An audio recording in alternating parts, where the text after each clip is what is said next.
अशाच ताज्या व महत्त्वाच्या घडामोडी जाणून घेण्यासाठी आमच्या शेतकरी वार्ता न्यूज MS20 चॅनलला लाईक, सबस्क्राइब व शेअर करा।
जो गौर बंजारा समाज आहे हा ज्याप्रमाणे महाराष्ट्र सरकारने मराठा समाजाला न्याय देण्याचं काम केलं आहे त्याच धर्तीवर हैदराबाद गॅजेटनुसार आमचा समाज हा एसटी प्रवर्गात येतो तर आमच्यावरही अन्याय होता कामा नाही। आम्हालाही न्याय देण्याचं काम सरकारने करावे यासाठी विनंती करण्यासाठी आम्ही इथे आलो आणि मराठवाड्याचे सुपुत्र जे आहेत या महाराष्ट्राचे सामाजिक न्याय मंत्री आहेत जे या जिल्ह्याचे पालकमंत्री आहेत असे संजय शिरसाट साहेब यांना मी आग्रहाची विनंती करते की त्यांनी बंजारा समाजाला लवकरात लवकर न्याय देण्याचं काम हे करावे आणि ते करतील अशी आमच्या बंजारा समाजाची सकारात्मक भूमिका आहे।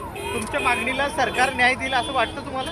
नक्कीच देईल, का देणार नाही, कारण आमच्याकडे पुरावे आहेत। आम्ही असंच मागत नाही, पुराव्याचा अभ्यास आमच्याकडे आहे आणि ते सर्व नमूद केलेलं आहे त्यानुसार आम्ही मागत आहोत।